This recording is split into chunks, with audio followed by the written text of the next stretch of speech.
Degrees कितना matter करती हैं सीएसएस की जर्नी में? कोई भी डिग्री ऐसी नहीं है जो कंप्लीटली सीएसएस के सिलेबस के साथ ओवरलैप कर रही है। मुश्किल था paper? It was not that much difficult for me. CSS में कामयाबी के लिए क्या चीजें चाहिए एक एस्पिरेंट्स को? डेडिकेटेड कैंडिडेट और एक सिंसियर कैंडिडेट को 2 अटेम्प्ट्स के लिए अपने आप को तैयार करना चाहिए। एकेडमी कल्चर को अगर देखा जाए तो 1000 से ज्यादा एस्पिरेंट्स पास हो गए। ये समझना ज़रूरी है कि ये सब्जेक्टिव एग्जाम्स होते हैं और आपको अप टू मार्क खुद को बनाना होता है, खुद को करना होता है। आप ब्लेम नहीं कर सकते अच्छा, ये जो ऑप्शन बी सी डी रखते हैं स्टूडेंट्स, क्योंकि बहुत सारी डिस्ट्रैक्शंस आपको इन फॉर्म ऑफ योर करियर भी हो सकती हैं। एग्जाम भी क्वालिफाई किया पर एलोकेटेड आप नहीं हो सके, तो उस वक्त का वो जो टाइम पीरियड था कैसे आप फील करते थे? आप डीएमसी आपको बता देती है कि आप कहाँ गलत थे, कहाँ पर आपको इम्प्रूव करने की ज़रूरत है। इंटरव्यू की प्रिपरेशन ये कितनी मुश्किल होती है? पैनल डजंट एक्सपेक्ट कि आपके सारे आंसर्स ठीक होंगे, सारे क्वेश्चंस ठीक होंगे। वहाँ पे आप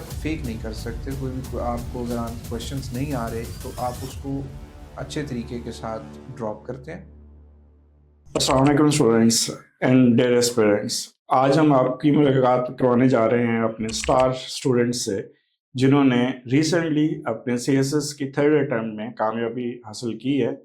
और मैं बात कर रहा हूँ फजलुर रहमान साहब की, जिन्होंने अपनी एलोकेशन श्योर की है आईआरएस में और 87th पोजीशन में आए हैं सीएसएस की इस जर्नी में।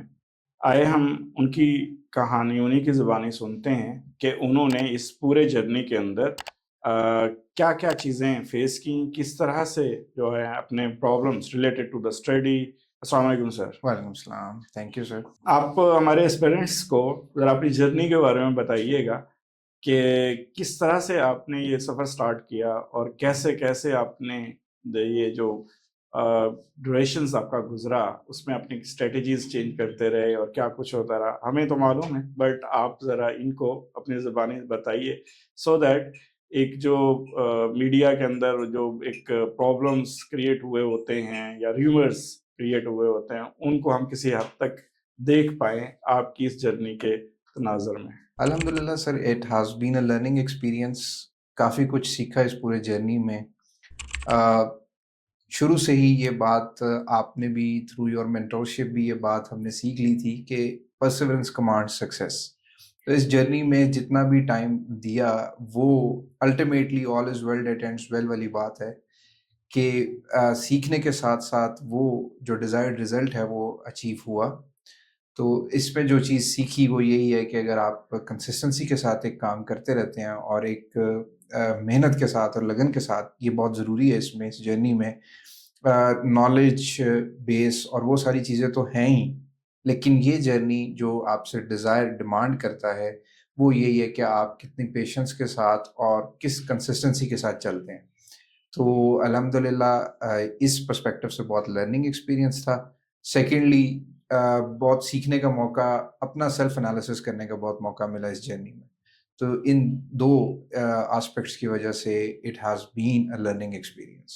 फजल साहब हमारे साथ हमारे प्लेटफॉर्म पे हमारे स्टूडेंट्स को, बल्कि आप तो इनके इनके भी स्टूडेंट्स हैं जो कि सीएसएस में कामयाब हुए हैं और पीएमएस में इंग्लिश ग्रामर और इंग्लिश ऐसे इन्होंने टीच किया और एक वास्ट एक्सपीरियंस रखते हैं। और इनके जितने भी इन्होंने अटेम्प्ट्स दिए हैं, सारे अटेम्प्ट्स में इनके इंग्लिश ग्रामर और इंग्लिश ऐसे के बहुत अच्छा स्कोर रहा। तो सर इस दफ़ा जो एक्सपेक्ट किया जा रहा था आपसे, उसमें क्या हुआ कि ओवरऑल मैं देख रहा था सब डीएमसी में जो टॉपर्स हैं उनका भी, और तो क्या मुश्किल था पेपर या क्या हुआ? Paper was bit lengthy this time. Precis का पेपर जो है वो काफ़ी लेंथी पेपर था, सो उसमें रिगरस प्रैक्टिस ही जिन स्टूडेंट्स की थी, जैसे कि मैं खुद क्योंकि सब्जेक्ट पढ़ाता रहा हूँ, तो it was not that much difficult for me.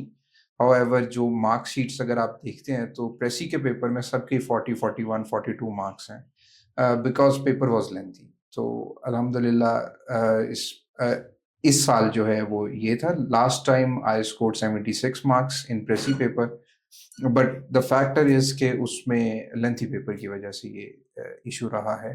बाकी इंग्लिश ऐसे डिमांड्स एक्सटेंसिव रीडिंग और राइटिंग प्रैक्टिस बोथ, वो हमेशा से ही ऐसे है इंग्लिश ऐसे का पेपर, और वो एग्जामिनर टफ मार्किंग ही करते हैं। But this time it was precis paper जिसके अंदर एग्जामिनर ने एक तो टफ मार्किंग भी की है और साथ उसका जो पेपर पैटर्न था, पेपर जो सेटिंग थी, it demanded rigorous writing practice because time management उसमें बहुत बड़ा इशू रहा बहुत सारे स्टूडेंट्स के साथ। इवन दोज हु फ्लंक, पेपर मुश्किल होने के एक अलग एस्पेक्ट है, लेकिन वो पेपर मैनेज करना, टाइम मैनेज करना बहुत ज़रूरी था उसमें। So this time it was the main issue, जिसकी वजह से मार्क्स, जो पासिंग मार्क्स भी हैं वो कम हैं स्टूडेंट्स के, और पासिंग रेशो भी कम है प्रेसी के पेपर में। अच्छा फैज़ल साहब, हम आपके एक्सपीरियंस से, being a student and being a mentor, आप इंग्लिश के मेंटोर भी रहे हैं और अभी भी करते हैं, तो इस मामले में आप हमें ये एस्पिरेंट्स हैं, जो न्यू एस्पिरेंट्स हैं, उनको आप कैसे ब्रीफ करेंगे कि पर्टिकुलरली जो ये एकेडमिक कल्चर, एकेडमी कल्चर है, पर्टिकुलरली सीएसएस के अंदर 3 महीने में सीएस कर लें जी, 4 महीने में कर लें सीएसएस, 6 महीने में कर लें, आपने एज अ एस्पिरेंट जितना टाइम गुजारा है और जब आप एज अ मेंटोर स्टूडेंट्स को पढ़ा रहे हैं, तो इस पूरे पीरियड में आप किस तरह से मैनेज करते हैं इन दोनों सब्जेक्ट्स को particularly? Not only knowledge is enough, इसमें नॉलेज कंपोनेंट का होना काफ़ी नहीं है, आप उस नॉलेज को यूज़ कैसे करते हैं, दैट इज़ रियली इंपॉर्टेंट। जैसे अभी ये बात है कि रीसेंट एग्जाम्स में अगर देखा जाए तो प्रेसी का पेपर बहुत लेंथी है। अब उसमें नॉलेज कंपोनेंट सिर्फ होगा अगर किसी ने सिर्फ रीडिंग की है या चीज़ें पढ़ी हैं या चीज़ें सिर्फ उनको देखा है और प्रैक्टिस नहीं की, राइटिंग प्रैक्टिस नहीं की, तो उनसे पेपर मैनेज नहीं हुआ, उनसे टाइम मैनेज नहीं हुआ। आपको जितनी भी आपने किताबें पढ़ ली हैं और जो भी आपने पढ़ा है, लेकिन अगर आप उन 3 आवर्स में ठीक तरीके से परफॉर्म नहीं कर सके, 3 आवर्स में अपने पेपर को मैनेज नहीं कर सके, तो you stand nowhere. That is really a difficult task, और ये ओवर द ईयर्स ये एफपीएससी का एग्ज़ाम इसी पैटर्न के ऊपर बन रहा है कि जिसमें आपको टाइम मैनेजमेंट भी सीखनी है, और वो आती है आपकी रिगरस प्रैक्टिस के साथ। तो अगर आप प्रेसी के पेपर को प्रैक्टिस नहीं कर रहे, बहुत सारे स्टूडेंट सिर्फ एक उसका कंपोनेंट प्रैक्टिस करते हैं, because I have been teaching this subject for long, तो मुझे ये बात समझ आती है, स्टूडेंट सिर्फ उसमें प्रेसी को प्रैक्टिस कर रहे होते हैं, और वो भी ठीक तरीके से नहीं, और सारे पास पेपर्स तरतीब से कर रहे होते हैं, और जहाँ पर कोई डिफिकल्ट पैसेज आता है वो उसको स्किप कर देते हैं। तो ड्यूरिंग प्रैक्टिस आपको एक तो टाइम मैनेजमेंट सीखनी है, यानी उसको भी आपको अगर प्रेसी भी अटेम्प्ट करनी है, जब भी आप प्रैक्टिस कर रहे हैं तो उसको आपको स्टॉप वॉच के ऊपर जो है वो प्रैक्टिस करना है, और फिर आहिस्ता आहिस्ता आपको पूरे पेपर को टाइम मैनेज करना है। तो सिर्फ चीज़ का जानना इंपॉर्टेंट नहीं है। सेम स्टैंड्स फॉर ऐसे। ऐसे में आपके पास जितना भी नॉलेज है, आपने जितनी भी किताबें पढ़ ली हैं, लेकिन अगर आपने ऐसे चेक नहीं करवाए और ऐसे लिखे नहीं हैं, क्योंकि वो 3 आवर्स आपकी एसेंशियली जो आपके 12 पेपर्स हैं, वो आपकी राइटिंग का एग्ज़ाम है। वो आपके सिर्फ नॉलेज का एग्ज़ाम नहीं है, वो राइटिंग स्किल का है। और राइटिंग स्किल में टाइम मैनेजमेंट है, राइटिंग स्किल में आपकी ग्रामर है, राइटिंग स्किल में फिर आप पेपर को कंप्लीट कैसे करते हैं, अपनी टॉपिक्स को किस तरीके से वाइंड अप करते हैं। जी, time management is a life management. ये तो मैं अक्सर अपने स्टूडेंट्स को कहता हूँ, और आपने भी सुना ही होगा, और आपने बहुत अच्छा मैनेज किया। लेकिन ये जो इतना लॉन्ग जर्नी रहा है आपका, इस जर्नी में आपके अपने स्टूडेंट पास होते रहे, सक्सेसफुल होते रहे, क्वालिफाइड रहे, और आपने 2 दफ़ा एग्ज़ाम भी क्वालिफ़ाई किया, पर एलोकेटेड आप नहीं हो सके। तो उस वक़्त का वो जो टाइम पीरियड था, कैसे आप फ़ील करते थे? आप कैसे उसको अब्ज़ॉर्ब किया? किस तरह से अपने आप को दोबारा ट्रैक पे रखा? ये मैं चाहूँगा कि आप ये एस्पिरेंट्स जो हैं, इनको आप बताएँ, सो दैट ये उनमें से कुछ लोग अभी फ़ेस करेंगे, कुछ फ़ेस कर रहे होंगे, तो डेफ़िनेटली वो आपके एक्सपीरियंस से ज़रा मुस्तफ़ीद हो जाएँ। Yes, I remained unlucky when I couldn't get my allocation last year, लेकिन उससे बहुत कुछ सीखा। उससे अपना सेल्फ एनालिसिस करने का मौका मिला, सेल्फ अकाउंटेबिलिटी का मौका मिला, और जहाँ वीकनेसेस थी, because ultimately if you are not allocated, तो आप कहीं न कहीं मिस्टेक्स कर रहे हैं, कहीं न कहीं आपकी वीकनेसेस प्रिपरेशन में रह जाती हैं। तो वो ओवरकम करने का मौका मिला, और अल्हम्दुलिल्लाह this time I scored good. जहाँ पे भी वीकनेसेस थी उनको कवर करने का एक बड़ा अच्छा मौका मिला, और मैं जब भी अनएलोकेटेड भी अगर रहा तो मुझे ये चीज़ भी मोटिवेट करती थी कि नहीं, नेक्स्ट टाइम इंशाल्लाह ताला आई विल रीअपीयर। तो मैंने कभी भी वो डीमोटिवेटेड उस तरह से फील नहीं किया। एक अफ़सोस होता है, एक अनएलोकेटेड अगर आप रह जाते हैं, एलोकेशन नहीं होती, तो आपने मेहनत की होती है और वो फॉर द टाइम बीइंग आपको फ़ील होता है। लेकिन आई थिंक कि ये पैटर्न इस तरीके से बनाया हुआ है एफपीएससी ने 3 अटेम्प्ट्स का, कि आप में जहाँ भी कोई लूप होल्स हैं वो आप कवर करके नेक्स्ट ईयर अपीयर हो सकते हैं। टाइम टेकिंग है प्रोसेस, लेकिन aspirants should think positive about it. Positivity के साथ इसको लेके चलना चाहिए कि अब आपको अपना एनालिसिस करने का एक दफ़ा दोबारा मौका मिला है और आप दोबारा से अटेम्प्ट देते हैं। और मैंने भी इसी तरीके से जो भी रिजल्ट आता रहा उसको सोर्स ऑफ मोटिवेशन इस सेंस में लिया कि अब एनालिसिस का मौका है। जहाँ पे भी वीकनेसेस हैं, इंस्टेड ऑफ ब्लेमिंग एनीवन और instead of shifting my own weaknesses in form of blame to others, मैंने ये किया कि मैंने अपने आप को एनालाइज किया। और ये शायद कहीं ना कहीं टीचिंग एक्सपीरियंस से मैंने सीखा। जब मैंने टीचिंग की तो मुझे समझ आया कि बहुत सारे स्टूडेंट्स में वीकनेसेस होती हैं, लेकिन वो ओवर एस्टिमेट कर रहे होते हैं अपनी प्रेपरेशन को, जिसकी वजह से वो बाकायदा तौर पे अपना एनालिसिस नहीं कर पाते और रश करते हैं एग्जाम्स में, या गलत अटेम्प्ट गलत टाइम के ऊपर वो करने की वजह से प्रॉब्लम्स आती हैं। तो अल्हम्दुलिल्लाह जब भी रिजल्ट आया तो वो एक लर्निंग एक्सपीरियंस रहा मेरे लिए। अच्छा, पढ़ना लिखना और मेंटोर के पास जाना, एकेडमीज में जाना, इन सारे प्रोसेस से अब गुजरे हुए हैं। इस के अलावा एक सीएसएस में कामयाबी के लिए क्या चीज़ें चाहिए एक एस्पिरेंट्स को, जो पढ़ने लिखने के अलावा? दो एसेंशियल चीज़ें हैं इसमें, एक तो पेशेंस है एंड सेकेंडली फोकस है। पेशेंस इस चीज़ में कि अगर आप let's suppose if you are having your first attempt, तो उसका भी रिजल्ट आते आपको 1.5 से 2 साल लगते हैं। रिटर्न पहले आता है एग्ज़ाम का रिजल्ट, फिर उसके बाद इंटरव्यू का आता है।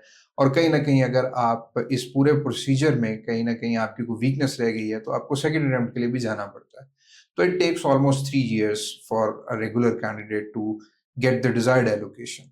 तो पेशेंस टेस्ट होती है इसमें। और यही शायद जो पैटर्न एफपीएससी ने बनाया है, बाद में भी अगर आप इस ड्यूरिंग जर्नी, आप ड्यूरिंग प्रिपरेशन इस चीज़ को सीख लेते हैं तो आगे चल के भी ये चीज़ हेल्पफुल रहती है। जैसा आप अक्सर ये बताया करते थे कि अभी आप जब प्रिपेयर कर रहे हैं तो यू शुड कंसिडर योरसेल्फ कि आप एक ऑन जॉब टास्क कर रहे हैं। यहीं से आपकी डेवलपमेंट होती है, यहीं से आपकी ट्रेनिंग होती है, ये बाद में सीएसए में जाके उसमें नहीं होती।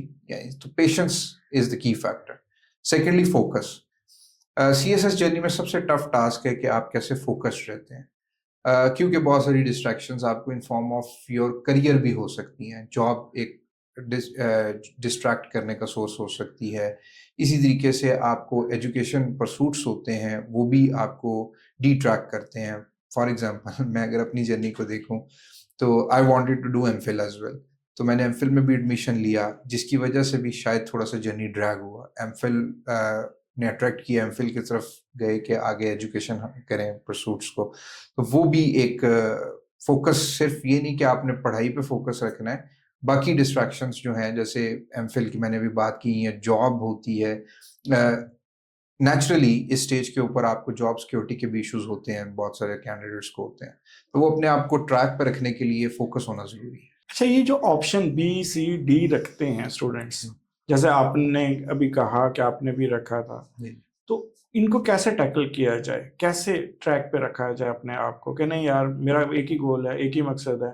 जैसे कि आपने ऑलमोस्ट 2019 में पहला दिया था, पहली अटेम्प्ट दी थी, और 2025 में आते आते एक लॉन्ग जर्नी, ऑलमोस्ट इतना बहुत कम एस्पिरेंट्स हैं, लेकिन जो हो जाते हैं अब मोस्टली सस्टेन कर जाते हैं अपनी इस जर्नी को, डेफिनेटली वो कामयाबी हो जाता है और इनके कामयाबी के रेशियो जो है वो मोर देन 60% है। तो आप क्या समझते हैं ये जो ऑप्शंस बी सी डी होती है, ये कुछ इफेक्टिव है एस्पिरेंट्स के लिए या डिट्रैक्ट करती है? मोस्टली केसेस में डिट्रैक्ट करती है। और इसमें सर इनिशियली जब आप स्टार्ट करते हैं तो आपका अपना एक पैशन होता है ये। और जब आपका पैशन होता है तो फिर आप ईयर्स को काउंट नहीं करते, आप अपनी प्रिपरेशन को देखते हैं कि कब आपको अपीयर होना है, कब नहीं होना। बिकॉज बहुत सारे स्टूडेंट्स, अगर ये आपका अपना पैशन है तो फिर आपको कंपैरेटिव अप्रोच में नहीं जाना चाहिए। बहुत सारे स्टूडेंट्स कंपैरिजन करना शुरू करते हैं कि उसकी 6 मंथ्स की तैयारी थी, उसकी 3 मंथ्स की थी, वो कर गया, वो क्लियर हो गया। इस तरह की डिट्रैक्शंस जो हैं, डिस्ट्रैक्शंस जो हैं, वो डिट्रैक्ट करने वाली चीज़ें हैं बहुत सारे स्टूडेंट्स को। तो इस चीज़ को ओवरकम आप एक तो अपने पैशन से करते हैं कि ये जर्नी आप स्टार्ट कर रहे हैं तो आप अपने पैशन को परसू कर रहे हैं। उसमें सिर्फ आपको अपना एनालिसिस खुद करना चाहिए।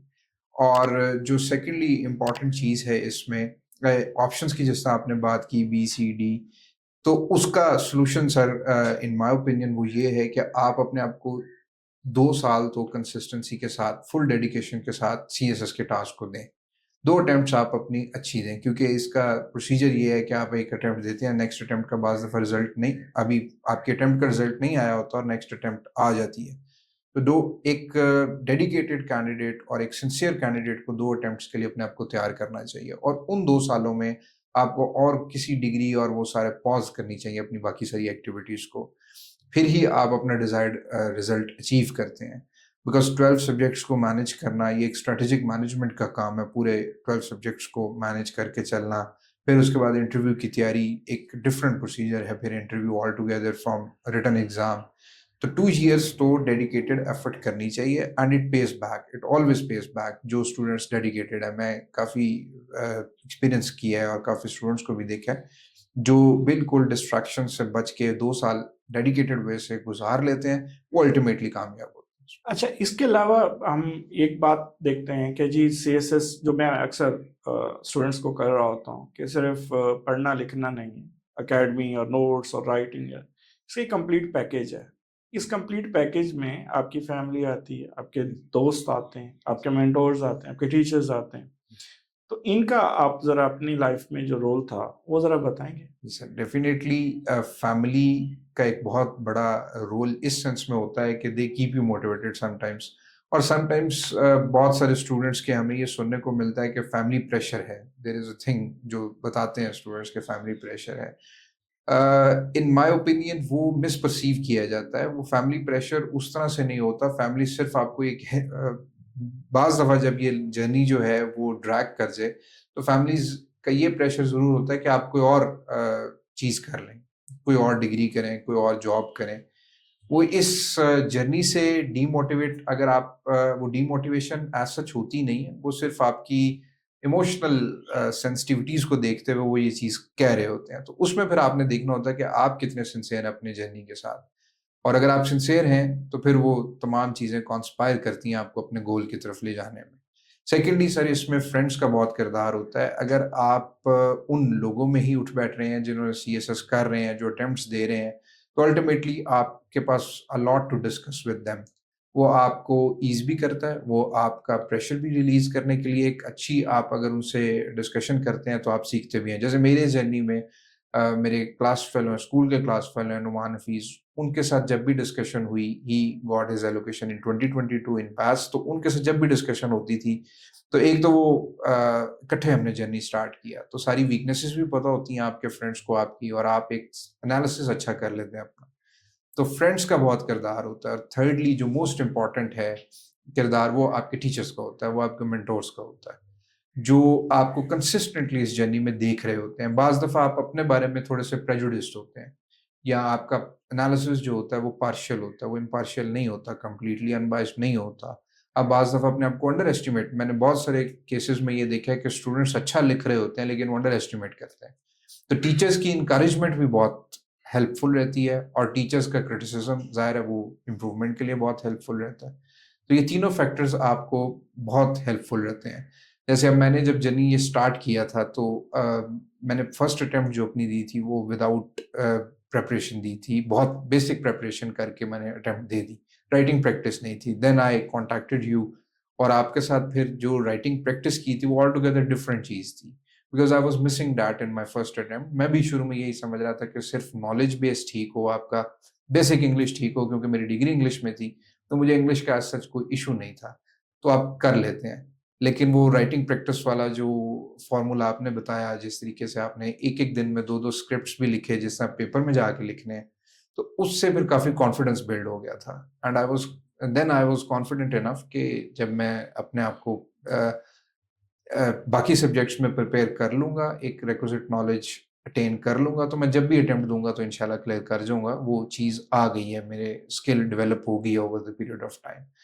बाकी फिर लक होती है, बहुत बड़ी फैक्टर इसमें होता है, और वो आपकी प्रिपरेशन के बाद हेल्पफुल रहती है। फिर प्रेयर्स होती हैं पेरेंट्स की और मेंटोर्स की, तो बिकॉज़ अनसर्टेनिटी इस जर्नी में रहती है, होती है। वो लर्निंग आप करते हैं, वो लर्निंग आपकी रहती है, वो आपकी हेल्पफुल रहती है, but prayers do also help. तो ये कुछ चीज़ें हैं जो बेसिक आप अपने फ्रेंड्स, मेंटोर्स और फैमिली से लेकर चलते हैं। 2 दफ़ा आपने अनएलोकेटेड वाला जो मैं ज़ख़म ही कहूँगा, जी तो सर। बिकॉज़ हमें भी लगा कि एक्सपेक्टेशन होती है, उसके मुताबिक अगर रिजल्ट नहीं आ रहा होता जी, तो जब अनएलोकेटेड आप रहे तो उस वक्त जो आपकी फीलिंग्स थी जी, मुझे मालूम है, लेकिन मैं ये जी, चाहूँगा कि आप शेयर करें सो दैट ऐसे बहुत सारे स्टूडेंट्स हैं जिन्होंने बहुत मेहनत की होती है, जी, अनएलोकेटेड रह जाते हैं और उसके बाद वो अपना वो सफ़र उस तरह जारी नहीं रख सकते। उसकी डिफरेंट रीज़न में से एक रीज़न ये भी होती है कि उनका ट्रस्ट या उनका जो कॉन्फिडेंस है, वो शेक हो जाता है अपने ऊपर, सिस्टम के ऊपर और बाद में ऐसे स्टूडेंट और ऐसे पेरेंट्स भी मैंने देखे हैं जो ब्लेम लगा रहे होते हैं कि जनाब ये सिस्टम ये अच्छा नहीं है, एग्ज़ाम अच्छा नहीं है, फलाँ नहीं हो गया, ये हुआ। तो आप इसको किस तरह से आपने मेंटेन रखा अपने आप को कि नहीं यार मैंने उस वक़्त तक अपनी कोशिश जारी रखनी है जब तक मुझे सक्सेस नहीं मिलती? इनिशियली जब रिजल्ट आया तो I was okay with that कि कोई बात नहीं, कहीं ना कहीं प्रॉब्लम होगी तो मैं नेक्स्ट अटेम्प्ट दूंगा तो ठीक हो जाएगा। But when I saw my DMC, जब मैं अनएलोकेटेड रहा सीएसएस में, तो कुछ सब्जेक्ट्स ऐसे थे, एक दो सब्जेक्ट्स ऐसे थे जैसे क्रिमिनोलॉजी, मैं बहुत अच्छे प्रिपरेशन के साथ गया था उन एग्जाम्स में और बहुत अच्छा मैंने प्रिपेयर भी किया, but I couldn't get desired marks in that exam. तो थोड़ा-सा फ़ील हुआ कि शायद कहीं न कहीं जो है वो ये फ़ील नहीं हुआ कि सिस्टम का फ्लॉप है, बिकॉज़ इट्स हाइली सब्जेक्टिव। ये पेपर सब्जेक्टिव होते हैं। आप का स्क्रिप्ट अगर आपने लिखी है, कोई चीज़ लिखी है और वो एग्ज़ामिनर को उस तरीके से अपील नहीं की या आप उस तरीके से नहीं प्रोड्यूस कर सके, जैसे मैंने अभी कहा कि जितनी आप राइटिंग प्रैक्टिस करेंगे, it's not just about knowledge, किस तरीके से आप उस नॉलेज को यूज़ करते हैं, ये बड़ा इम्पोर्टेंट है। तो मेरा 1-2 अटेम्प्ट्स जिसमें एक अटेम्प्ट में जिसमें 1-2 सब्जेक्ट्स में मेरे स्कोर थोड़े से लो थे, डिस्पाइट द फैक्ट कि वो पेपर्स बहुत अच्छे हुए थे, तो मुझे थोड़ा-सा ये फ़ील हुआ कि शायद कहीं न कहीं ये मेरा फ़ॉल्ट नहीं है या ये मेरी प्रॉब्लम नहीं है। वो फिर अल्टीमेटली आप को ये समझना चाहिए, ये समझना ज़रूरी है कि ये सब्जेक्टिव एग्ज़ाम्स होते हैं और आपको अप टू मार्क खुद को बनाना होता है, खुद को करना होता है। आप ब्लेम नहीं कर सकते। या आप इस अगर चक्कर में रहेंगे कि ये मैंने तो बेस्ट दे दिया अपना और दैट्स इट और मैं अब इससे बेहतर नहीं कर सकता, तो नेक्स्ट टाइम आप ये सोचते हैं कि आप स्ट्रैटेजी चेंज करके चलें, क्योंकि you have to play game with its own rules. जो इसके रूल्स हैं उसके मुताबिक ही आपको चलना है। जहाँ वीकनेसेस हैं, जहाँ आपको रिजल्ट प्रोड्यूस नहीं हो रहा, तो आप उसका एनालिसिस करते हैं और वो जब आप एनालिसिस कर लेते हैं तो अल्टीमेटली इट पेज बैक। बात चल रही है क्रिमिनोलॉजी की और ऑप्शनल सब्जेक्ट की। मैं तो हमेशा ये आपको कहता रहा हूँ कि ये ऑप्शनल सब्जेक्ट नहीं चेंज करने, हमने नया नहीं अडॉप्ट करने। तो फिर आपने ये जो एडवेंचर किया, ख़ैर उसमें हम कामयाब भी हो गए। तो आपने क्या सोच के ये बात अडॉप्ट की कि नहीं हम कर लेते हैं और इसको हम जस्टिफ़ाई भी कर लेंगे? और एक दूसरा आपके ऑप्शनल सब्जेक्ट पहली अटेम्प्ट में क्या थे? और आखिरी अटेम्प्ट में आपने क्या कौन-से ऑप्शनल सब्जेक्ट अडॉप्ट किए? आई चेंज्ड 2 सब्जेक्ट्स। मैंने सोशियोलॉजी की जगह पंजाबी ऑप्ट किया इस अटेम्प्ट में and I scored 84 marks in Punjabi.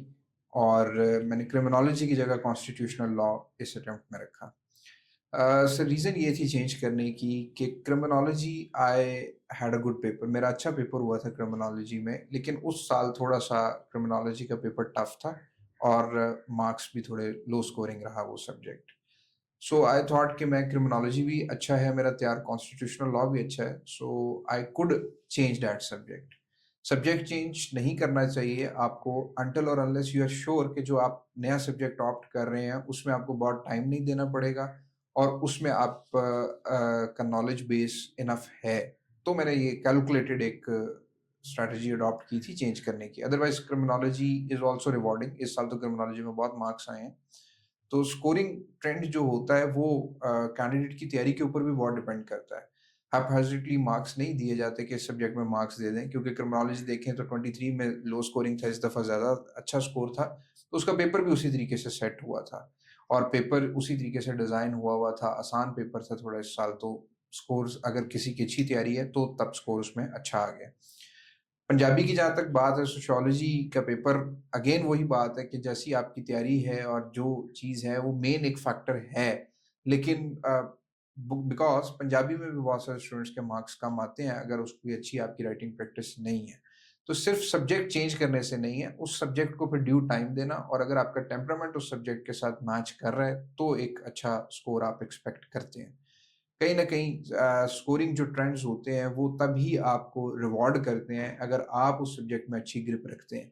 तो एब्सोल्युटली सब्जेक्ट चेंज करने से नहीं होता, उसकी प्रैक्टिस और उसको ड्यू टाइम देना जरूरी है। अच्छा, एज ए मेंटोर मैं तो अपने स्टूडेंट्स से बहुत कुछ सीखता हूँ। आपने क्या सीखा अपने स्टूडेंट्स से? बहुत सारी चीज़ें सीखने को मिलती हैं जब आप टीच कर रहे होते हैं, क्योंकि यूनिवर्सिटीज़ में या आप एक अच्छा खासा टाइम गुजर गया होता है और फिर उसके बाद आप सीएसएस में आते हैं, तो हम उस तरीके से मिस्टेक्स को सीरियसली ओवरकम करने की एफर्ट नहीं कर रहे होते। तो बहुत सारे स्टूडेंट्स से ये सीखने को मिलता है, जो डेडिकेटेड स्टूडेंट्स होते हैं या जो भी डेडिकेटेड एस्पिरेंट्स होते हैं इस जर्नी में, वो वन बाय वन अपनी मिस्टेक्स को, अपनी वीकनेसेस को या अपने जो भी सब्जेक्ट है जिसमें वो वीक होते हैं, ओवरकम करते हैं, तो इट पेज बैक। ये बहुत जनरलाइज करके नहीं चलाया जा सकता। एक तो ये हाईली सब्जेक्टिव इस सेंस में है कि हर कैंडिडेट का अपना एक जर्नी होता है और हर कैंडिडेट की अपनी वीकनेसेस होती हैं, अपनी प्रॉब्लम्स होती हैं, वो ओवरकम करनी है। बट उनको वन बाय वन लेकर चलना और वन बाय वन उनको ओवरकम करना, ये बड़ा इंपॉर्टेंट है। तो ये चीज़ आप बाज़ दफ़ा स्टूडेंट्स में देखते हैं और जब आप उसको एप्रिशिएट करते हैं तो यू रियलाइज़ कि this is the right thing. अच्छा, आपका लॉ का बैकग्राउंड है, आपकी डिग्री लॉ में भी है, इंग्लिश लिटरेचर में भी है। जी। डिग्रीज कितना मैटर करती हैं सीएसएस की जर्नी में? डू यू थिंक दैट कि अगर आपने अच्छी यूनिवर्सिटी से अच्छी डिग्री की है, तो वो सीएसएस की जर्नी में आपके लिए हेल्पफुल होगी? क्योंकि आप रावियन भी हैं और रावियंस का एक बाकायदा जीसी का तो एक रहा है, लेगेसी रही है ब्यूरोक्रेसी में। तो जैसे कि आजकल लम्स में केई का, कायद-ए-आज़म यूनिवर्सिटी का और जीसी का, डू यू थिंक दैट के जो इंस्टीट्यूट्स होते हैं, वो आपकी माइंड मेकिंग, आपकी पर्सनैलिटी के अंदर कोई रिफाइन अप्रोच देना, उनका ज़्यादा हाथ रहता है या इंडिविजुअल मेंटोरशिप जो होती है, वो ज़्यादा प्रोमिनेंट रहती है? आप इस बारे में क्या क्या आपके क्या ओपिनियन होगी? डेफ़िनेटली सर, एजुकेशनल इंस्टीट्यूट्स आपको कॉन्फिडेंस देते हैं और उन इंस्टीट्यूशन से, अच्छे इंस्टीट्यूशन से पढ़ के स्टूडेंट्स में कॉन्फिडेंस होता है। बट इसका ये हरगिज़ मतलब नहीं है कि आपको जो है लेवल प्लेइंग फ़ील्ड नहीं मिल रही होती बाकी कैंडिडेट्स को, जो अगर ऐसे इदारों से, वेल रिनाउंड इंस्टीट्यूशन से नहीं आ रहे, तो उनको लेवल प्लेइंग फ़ील्ड नहीं मिलेगी। ऐसा बिल्कुल नहीं है, बिकॉज़ सीएसएस का जो या पीएमएस का जो आप सिलेबस देखते हैं, जो इसका प्रोसीजर देखते हैं, वो सबके लिए सेम है। Every candidate has to appear in 12 subjects और वो नहीं पता होता कि किसने चेक करना है, कहाँ चेक होंगे, कैसे चेक होंगे। वो एग्ज़ामिनर के पास जाते हैं, वो इम्पार्शियल एनालिसिस होता है उनका और आप पास करते हैं। और फिर इंटरव्यू, बिकॉज़ मैंने 3 दफ़ा इंटरव्यू दिया, तो इंटरव्यू में भी आप जितने भी कैंडिडेट्स होते हैं, उनका बैकग्राउंड वग़ैरह वो उस तरह से इम्पैक्ट नहीं कर रहा होता अनटिल और अनलेस आप एग्ज़ाम में जाकर, इंटरव्यू एग्ज़ाम में, वाइवा में जाकर आप बिल्कुल जो है वो ओवर कॉन्फिडेंट ना हो, अंडर कॉन्फिडेंट ना हो। अगर ये चीज़ें आपकी कवर्ड हैं, ये चीज़ें आपकी ठीक हैं, तो एजुकेशनल इंस्टीट्यूशंस उधर आपको वो कोई फ़ेवर नहीं कर देते किसी कैंडिडेट को, और किसी कैंडिडेट को प्रॉब्लम नहीं होती उनकी वजह से, अगर कोई बहुत रिनाउंड इंस्टीट्यूशन से नहीं भी पढ़े हुए। लेकिन ओवरऑल ग्रूमिंग में एक इंस्टीट्यूशंस का किरदार होता है, वो अगर आप वैसे इंस्टीट्यूशन से नहीं पढ़े, वो आप कर सकते हैं, वो आप जर्नी में कर सकते हैं। उसमें फिर वहाँ पे मेंटोर्स का बहुत किरदार होता है, जो आपको इस जर्नी में उस काबिल बना देते हैं। आप जर्नी जब स्टार्ट करते हैं तो तब सब लेवल प्लेइंग फील्ड पे होते हैं, लेकिन कौन अपने बैकग्राउंड को अच्छे से यूज़ कर लेता है या कौन ड्यूरिंग जर्नी उसको ओवरकम कर लेता है थ्रू गाइडेंस ऑफ मेंटोर्स, ये काफ़ी इम्पैक्ट क्रिएट करता है। तो जब भी आप जर्नी करते हैं, इस कॉम्प्लेक्स के साथ कोई स्टार्ट ना करें जर्नी के, मैं रिनाउंड एजुकेशन इंस्टीट्यूशन से नहीं पढ़ा हुआ तो कोई प्रॉब्लम आ जाएगी। दूसरी बात, आपने डिग्रीज़ की बात की, तो डिग्रीज़ हेल्पफुल होती हैं, लेकिन कोई भी डिग्री ऐसी नहीं है जो कंप्लीटली सीएसएस के सिलेबस के साथ ओवरलैप कर रही हो। किसी एक सब्जेक्ट में आपको हेल्पफुल हो सकती है कोई आपकी डिग्री। जैसे मैंने इंग्लिश लिटरेचर किया, मैंने इंग्लिश लिटरेचर ऑप्ट नहीं किया सीएसएस में, लेकिन इंग्लिश में मुझे हेल्पफुल रहा। बाकी सब्जेक्ट्स मैंने तैयार करने थे। तो वहाँ पे फिर आपको अच्छे मेंटोर्स की गाइडेंस बहुत ज़रूरी है। कंप्लीटली वो आप को अलग से करनी चाहिए। आप डिग्री की बेस के ऊपर सीएसएस नहीं कर सकते। वहाँ पर आपको सीएसएस को समझना, ये इन इटसेल्फ एक डिग्री है, जिसको आपको अलग से लेकर चलना है। पहला फेज़ तो वो है ना, जब स्टूडेंट माइंड मेकिंग कर रहा होता है कि मैंने जाना है, नहीं जाना, मैं एमफ़िल की तरफ चला जाऊँ या मैं कोई और जॉब कर लूँ, कि वो जॉब के रिलेटेड ज़्यादातर कंसर्न होते हैं। फिर सेकंड फेज़ आता है जो उसमें लोग थोड़े से रिफ़ाइन होके आते हैं और कहते हैं नहीं जी चलिए हमने करना है। और प्रिपरेशंस आ जाती है, क्लासेस अटेंड कर ली एकेडमी कल्चर का। उस पे भी मैं आऊँगा कि जो एकेडमी कल्चर ने जो आजकल तो ख़ैर वो आ गए हैं वापस के साल-साल 2-2 साल लगते हैं। लेकिन बीच में माशाल्लाह यूट्यूबर्स को बुला के उन्होंने 6-6 महीने के भी इश्तिहार चलाए हुए थे 3-3 महीने में। और हमारे पास बहुत सारे ऐसे स्टूडेंट आए थे जो 3 महीने के लिए उन्होंने सीएसएस करना था। और ऑलमोस्ट हफ़्ते में 1 कॉल तो हमें ज़रूर मिलती है ऐसी। अच्छा अल्लाह भला करे उन लोगों का भी, ख़ैर हम उसको कुछ कह नहीं सकते। जो मैं आपसे क्वेश्चन करना चाहूँगा वो है कि जो तीसरा फ़ेज़ होता है, पार्टिकुलरली एग्ज़ाम के बाद जब रिटन क्वालीफाई आपका हो जाता है, जी। तो फिर आता है इंटरव्यू का। शुरू में तो रिटन के लिए बड़े हम लोग एक्साइटेड होते हैं। इवन अकेडमीज़ इश्तिहार चला रही होती हैं, बट उस वक़्त नहीं चला रही होती। उसकी रीज़न क्या है कि उनको खुद नहीं पता होता कि हमारे स्टूडेंट हैं। उसके बाद जब आप इंटरव्यू की प्रिपरेशन करने जाते हैं, तो वो वीडियोज़ और वो सारी चीज़ें बना के दिखा रहे होते हैं कि जैसे पिछले दिनों मैं पढ़ भी रहा था कि अकेडमी कल्चर को अगर देखा जाए तो 1000 से ज़्यादा एस्पिरेंट्स पास हो गए हैं, उनके क्लेम से। बट इन फैक्ट वो सारे एस्पिरेंट्स इंटरव्यू की प्रिपरेशन पे जा रहे होते हैं, मॉक इंटरव्यू दे रहे होते हैं, तो उनको वो क्लेम उनका क्लेम कर रहे होते हैं या उनको वो कह रहे होते हैं कि जी हमारे। जो मैं पूछना चाहूँगा वो है कि जो इंटरव्यू की प्रिपरेशन है ये कितनी मुश्किल होती है? मैं चाहूँगा कि आप ये एस्पिरेंट्स जो हैं, अब उनमें से बहुत ऐसे ओवर कॉन्शियस होते हैं जो अभी रिटन से पहले अब कहते हैं इंटरव्यू की प्रिपरेशन हम कैसे करें? तो ये इंटरव्यू की जो प्रिपरेशन ये कितनी मुश्किल होती है और इसको कैसे आपने कैसे इसको किया? क्योंकि आपका ये तो थर्ड एक्सपीरियंस था। तो उस सेंस में आप कुछ हमें बताएँ? इंटरव्यू एक्सपीरियंस थोड़ा डिफरेंट होता है। आपके जो रिटन एग्ज़ाम्स होते हैं उससे थोड़ा डिफरेंट इस सेंस में होता है कि आप 45 मिनट्स में या 30 टू 45 मिनट्स में आपने एक पैनल के क्वेश्चंस को आंसर करना है और वहाँ पर आपको उस तरह से टाइम नहीं मिलता आंसर करने के लिए। तो इंटरव्यू अप्रोच में कामयाबी का जो या अच्छा स्कोर करने का एक तरीक़ेकार है वो यही है कि आप ऑनेस्ट रहें। वहाँ पे आप फेक नहीं कर सकते, कोई भी आपको अगर क्वेश्चंस नहीं आ रहे तो आप उसको अच्छे तरीके के साथ ड्रॉप करते हैं। और सेकेंडली जो इसमें इम्पोर्टेंट चीज़ है ऑनेस्टी के अलावा वो है आपका कॉन्फिडेंस ड्रॉप नहीं होना चाहिए। और ये जो कॉन्फिडेंस है और ऑनेस्टी है ये अगेन प्रिपरेशन के थ्रू आप गेन करते हैं। ये ओवरनाइट नहीं आती हैं। इसके लिए भी प्रिपरेशन आपको चाहिए इंटरव्यू के लिए। जितने ज़्यादा आप मॉक दे सकते हैं, जितने ज़्यादा आप इंटरव्यूज़ प्रिपरेशन में अपने फ़ेज़ में देते हैं, कामयाब होते हैं। और थर्डली आपका नॉलेज बेस होता है, जो नॉलेज बेस अगेन वही नॉलेज बेस आप ओवरनाइट डेवलप नहीं कर सकते। अगर आपने रिटन की प्रिपरेशन अच्छी की है, जिस तरह से आपने कहा कि 3 मंथ्स में या 4 मंथ्स में सीएसएस क्लेम किया जाता है कि हो जाता है, वो नहीं हो सकता अगर आपका कुछ कुछ केसेस में, बहुत कम केसेस में ये ज़रूर है कि वो पहले से ही इस तरीके से ग्रूमिंग रहती है या अपब्रिंगिंग होती है कैंडिडेट्स की। अगेन वो भी अगर 3 टू 4 मंथ्स देखें तो वो तो आपके रिटन एग्ज़ाम्स के बाद का इतना ड्यूरेशन होता है, तो 3 टू 4 मंथ्स में कभी भी आप डिज़ायर्ड एलोकेशन लेके क्लियर नहीं कर सकते। तो रिटन एग्ज़ाम्स में अगर आपकी अच्छी तैयारी है, तो नॉलेज बेस आपका वहाँ से डेवलप हो चुका होता है। उस नॉलेज को यूज़ कैसे करना है, फिर इंटरव्यू में आके आपको प्रैक्टिस करनी पड़ती है। मॉक्स इंटरव्यूज़ देने पड़ते हैं। जैसे आपके साथ सर डेली मॉक इंटरव्यू दिए गए। डेली मॉक इंटरव्यू देने से बाज़ दफ़ा नॉलेज आपके पास होता है, लेकिन आप उसको एक्सप्रेस उस तरह से नहीं कर पा रहे होते क्योंकि आपको एक क्वेश्चन का आंसर करने में हार्डली 50 टू 60 50 सेकंड्स मिलते हैं या बहुत अगर आप एंगेज कर लेंगे डिस्कशन में तो वो 1.5 मिनट एक टॉपिक के ऊपर डिस्कशन होगी और फिर आप स्विच करेंगे दूसरे टॉपिक पे। तो ये स्विचिंग सीखने के लिए आपको बहुत प्रैक्टिस ज़रूरी है।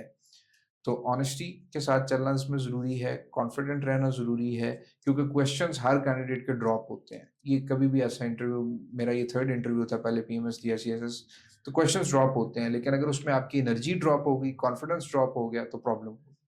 आप और पैनल को ये बात पैनल डज़न्ट एक्सपेक्ट कि आपके सारे आंसर्स ठीक होंगे, सारे क्वेश्चंस ठीक होंगे। वो वहाँ पे जज भी सिर्फ़ आपकी ऑनेस्टी कर रहे होते हैं, आपका हार्ड वर्क कर रहे होते हैं, आपकी नॉलेज बेसिक नॉलेज चेक कर रहे होते हैं, उस नॉलेज को आप प्रेज़ेंट कैसे करते हैं। आपका टिल्ट कोई बायसनेस की तरफ तो नहीं चला जाता, बिकॉज़ अगर मैं अपने इंटरव्यू में देखूँ ना प्रोस एंड कॉन्स के ऊपर बहुत सारे क्वेश्चंस पूछे थे। वो यही चीज़ देखने के लिए कि क्या मॉडरेट बिहेवियर भी है विद एनर्जी, विद कॉन्फिडेंस। इन चीज़ों को समझना ज़रूरी है इंटरव्यू। आपकी जो फैमिली में कौन से फैमिली मेंबर ऐसे थे जिन्होंने आपको बहुत सपोर्ट की? आपकी फैमिली में आपके और भी फैमिली मेंबर माशाल्लाह ब्यूरोक्रेट हैं। तो ऐसे समय में आपका जो सीएसएस जर्नी है वो बहुत कूल हो जाता है as compare to the others.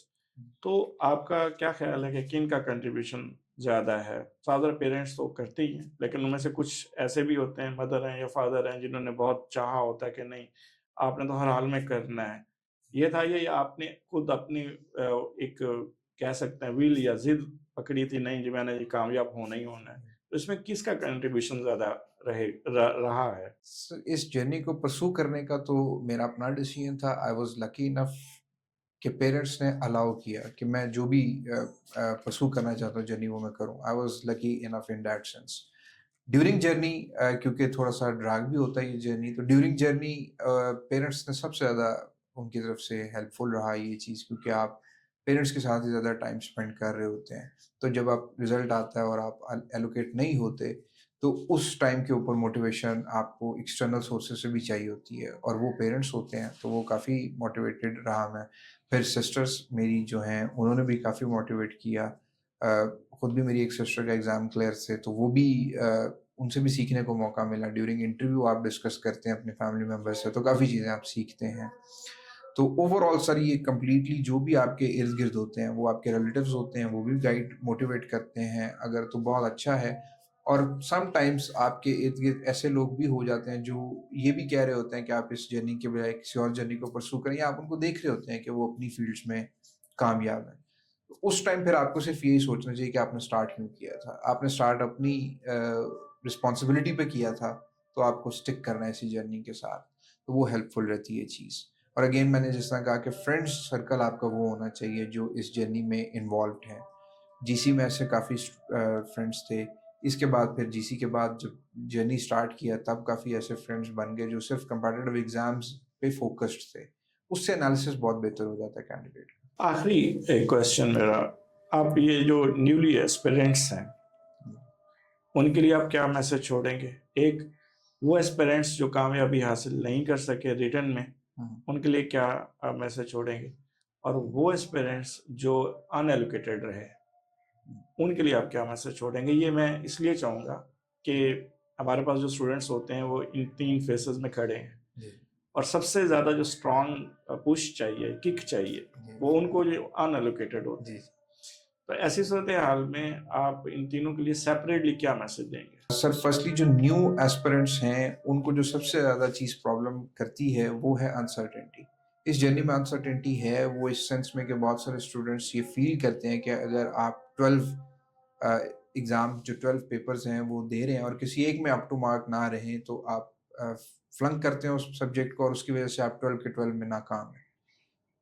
In fact ये नाकामी नहीं है, इससे सीखने का मौका मिलता है। और मैं ये समझता हूँ आफ्टर टेकिंग एग्ज़ाम्स 3 टाइम्स मैंने एग्ज़ाम दी, पीएमएस का दिया, फिर उसके बाद 2 दफ़ा ये सीएसएस का। तो मैं ये ज़रूर समझता हूँ कि अगर आप कमिटेड हैं या डेडिकेटेड हैं, तो आप पास कर लेते हैं। वो अनसर्टेनिटी एज़ सच है नहीं।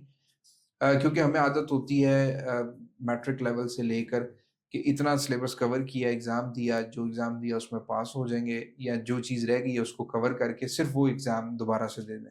यहाँ पे ऐसा है नहीं, यहाँ पे अनफॉर्च्यूनेटली और फॉर्च्यूनेटली आपको 12 में ही पास करना है, तो आप पास कैंडिडेट्स में आते हैं। तो अनसर्टेनिटी है, बट वो उसको जो प्रोजेक्ट किया जाता है वो गलत किया जाता है। कि शायद ये लक के ऊपर ही सब डिपेंडेंट है, या शायद इसके अंदर फ़ेवर किया जाता है कुछ कैंडिडेट्स को, तो ऐसी कोई चीज़ नहीं है। जो मेहनत करता है, वो पास कर लेता है। हाँ, पहली अटेम्प्ट में अगर आप नहीं कर पाए, तो आप अपनी वीकनेसेस को कवर करके दूसरी में कर लेते हैं। तो इस तरह से इसको सर्टेन बनाया जा सकता है कि आप मेहनत करेंगे, तो आप कामयाब हो जाएँगे। पहली अटेम्प्ट में शायद आप किसी एक चीज़ को इग्नोर करते रहे हैं, तो वो अनसर्टेन आपको लगा। सेकंड जो कैंडिडेट्स हैं, वो रिटन में जो पास नहीं होते, उनको सर राइटिंग प्रैक्टिस, वो लकी होते हैं इस सेंस में, मैं कहूँगा इन तीनों जो आपने कैंडिडेट्स की कैटेगरीज़ बनाई हैं उसमें से, कि उनके पास उनकी डीएमसी आती है और वो एनालिसिस कर लेते हैं। और DMC tales a lot. DMC आपको बता देती है कि आप कहाँ गलत थे, कहाँ पर आपको इम्प्रूव करने की ज़रूरत है। तो वो अपने राइटिंग प्रैक्टिस कहीं न कहीं उनकी लैक कर रही होती है। कहीं न कहीं उन्होंने किसी एक सब्जेक्ट को बहुत ज़्यादा टाइम दे दिया होता है, जिसमें उनका इंटरेस्ट होता है, और बाकी सब्जेक्ट्स को इग्नोर किया होता है, या कहीं न कहीं वो डर रहे होते हैं किसी सब्जेक्ट से। तो ऐसे कैंडिडेट्स तो लकी होते हैं। और जो रिटन एग्ज़ाम्स दे चुके होते हैं कैंडिडेट्स, उनको एक और जो मैंने सीखा है, जो उनको नेक्स्ट रिज़ल्ट का वेट करने की बजाय नेक्स्ट अटेम्प्ट की तरफ आना चाहिए। जैसे आप हमेशा कहते थे कि आपने अटेम्प्ट दे दिया, ठीक है। आप 10 दिन रेस्ट करें, उसके बाद आप नेक्स्ट अटेम्प्ट की तैयारी करें। आप ये नहीं कहते थे कि आप इंटरव्यू की तैयारी करें, नेक्स्ट अटेम्प्ट की तैयारी करें, कि जब आप नेक्स्ट अटेम्प्ट की तैयारी कर रहे होंगे तो इंटरव्यू ऑटोमेटिकली कवर हो जाएगा। और जो थर्ड कैटेगरी ऑफ स्टूडेंट्स हैं जो अनएलोकेटेड हैं, वो सबसे ज़्यादा उनको डीमोटिवेट वो इनिशियली रिजल्ट देखकर होते हैं। और अनफॉर्चुनेटली उसमें से, क्योंकि मैं लास्ट टाइम मैं भी अनएलोकेटेड था, तो बहुत सारे साथ कोलीग्स भी अनएलोकेटेड रहे पंजाब में, या ओवरऑल पाकिस्तान इस दफा भी 185 कैंडिडेट्स रिमेन्ड अनएलोकेटेड।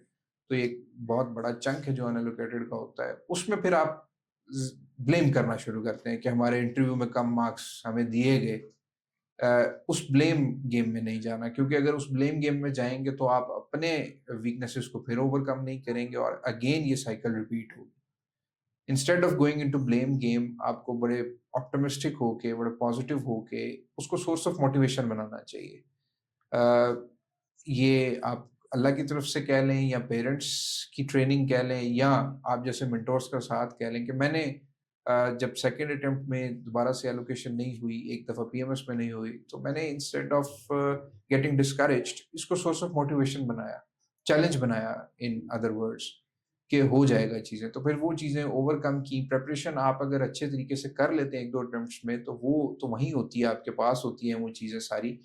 इन चीज़ों पे काम करना पड़ता है आपको, अपने माइंड को एक मोटिवेटेड भी रखना होता है और पॉजिटिव भी रखना होता है, क्योंकि जहाँ पर आप ब्लेम शिफ्ट करेंगे सिस्टम पे या कहीं और, तो वो आपके लिए बेनिफिशियल नहीं है। सिस्टम फेयर है, इसी सिस्टम के अंदर आपको खेलना होता है उन चीज़ों के साथ जो आपकी वीक हैं, उनको ओवरकम करने के बेसिस के ऊपर। जी एस्पिरेंट्स, आपने बहुत सारी चीज़ें सुनी होंगी, बहुत सारी नई चीज़ें आपके लिए हो सकता है, क्योंकि इस सोशल मीडिया के दौर में आपको बहुत लोगों से बहुत ऐसी बातें भी सुनने को मिलती हैं जो इर्रेशनल होती हैं। मैं उनको हमेशा मिथ कहता हूँ, बट आपको हमारे प्लेटफ़ॉर्म पे हमारे जो स्टूडेंट्स हैं, इवन उनको क्लेम किया जाता है बाय द अदर्स, लेकिन हम किसी के स्टूडेंट को क्लेम नहीं करते। और उसकी बड़ी रीज़न यही होती है कि जो एक स्टूडेंट होता है, उसको जब आप एम्पावर करते हैं, तो उसके ऊपर अच्छी खासी मेहनत लगती है। ऐसा नहीं होता कि रातों-रात आप उठते हैं, सीएसएस के एग्ज़ाम में तैयारी करते हैं और जाके जो है कामयाब हो जाते हैं और फिर जनाब आप लोगों को बताते हैं, जी हमारा तो 3 महीने या 4 महीने, 6 महीने के अंदर हो गया। उसके लिए जो कैंडिडेट होता है, वो तो मेहनत कर ही रहा होता है, लेकिन एक इसको मैं बोलता हूँ कि कंप्लीट पैकेज है। इवन आपकी फैमिली, आपके दोस्त, आपके टीचर और सबसे बढ़ के वो कैंडिडेट जो इसके अंदर खड़ा है अपने आप को एम्पावर करने के लिए, उसको प्लान करना पड़ता है। आप गिरते हैं, फिर उठते हैं, फिर चलते हैं, फिर गिरते हैं, फिर उठते हैं और फाइनली आप एक फिनिशिंग लाइन अबूर करते हैं, जिसको आप सक्सेस का नाम देते हैं। फिर जब कोई सक्सेसफुल हो जाता है, तो वो कहते हैं ना जी, सक्सेसफुल पर्सन के 100 बाप आ जाते हैं कि ये हमारा बच्चा है, ये हमारा बेटा है और नाकाम का कोई भी नहीं होता। इवन हमारे स्टूडेंट जो अनएलोकेटेड रहते हैं, उनको भी हम यही बात कहते हैं, कोई बात नहीं, जब कोई ताली नहीं बजा रहा होता, तो फिर आप अपने लिए खुद ताली बजाएँ और दोबारा खड़े हों और दोबारा अपना सफ़र, अपना जर्नी स्टार्ट करें अनटिल कि आप कामयाब नहीं हो जाते। फज़ल साहब हमारे साथ 2019 से हैं और फज़ल साहब उस वक़्त फज़ल साहब को मैं जानता हूँ जब ये स्कूल में थे और एट दैट टाइम मैं स्कूल टीचर था इनका। उसके बाद इस जर्नी में मैं अक्सर कहता हूँ मैं अपने स्टूडेंट्स के साथ-साथ बड़ा हुआ। जैसे-जैसे स्टूडेंट बड़े होते चले गए, मैं भी उनके साथ-साथ अपने आप को एम्पावर करता चला गया और मेरी सोर्स ऑफ मोटिवेशन ये मेरे स्टूडेंट्स ही होते हैं, जो हमें और मुझे पार्टिकुलरली एम्पावर कर रहे होते हैं कि नहीं, रुकना नहीं है। तो मैं आपको भी यही मैसेज दूँगा कि आप लोग भी अपने ऐसे मेंटोर चूज़ करें, जो आपको एम्पावर करें और मेंटोर आपसे भी सीख रहा होता है, आप मेंटोर से सीख रहे होते हैं। ये एक सिम्बियोटिक रिलेशन होता है, जो आप लोगों को फिनिशिंग लाइन क्रॉस करवाता है।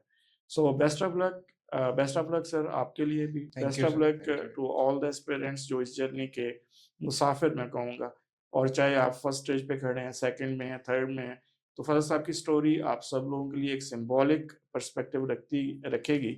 उसकी रीज़न ये है कि यहाँ पे आपको कोई दिखावा नहीं है, यहाँ पे आपको कोई वो कंसर्न नहीं है। जो चीज़ है वो सच है, जितनी मेहनत हुई आपके सामने उन्होंने बताई और इसमें इन्होंने बहुत सारी चीज़ें सफ़र भी की हैं। मेरे ख़्याल में जब आप पढ़ा रहे हैं और आप साथ-साथ खुद भी कर रहे हैं और आप इन्हीं दौरान में इनके बहुत सारे स्टूडेंट्स एलोकेट भी हुए इन्हीं के साथ। और जब इन्होंने अपनी अनएलोकेशन वाली सिचुएशन को देखा, फ़ील किया, तो I was one of those people जो फीलिंग्स को देखता था, समझता था और अकेला बैठ के भी कभी-कभार मैं देखता था कि ये किस तरह से इस जर्नी को आगे प्रोसीड करेंगे। But hands off to Fazal साहब कि इन्होंने अपने आप को रुकने नहीं दिया कहीं पे।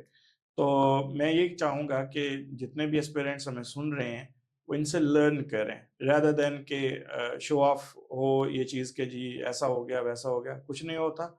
आपने अपनी सक्सेस अपने बिहाफ़ पे ही गेन करनी होती है। हाँ, आपके साथ आपका कोच होता है, आपके पेरेंट्स होते हैं, आपकी फैमिली होती है और कुछ जो है वो दोस्त होते हैं, वो भी 1 या 2 और वो ऐसे जो आपको एम्पावर कर रहे होते हैं, फैसिलिटेट कर रहे होते हैं। आई होप कि आप लोगों ने बहुत सारी चीज़ें इस इंटरव्यू से सीखी होंगी। बहुत शुक्रिया आप लोगों का। अल्लाह हाफ़िज़।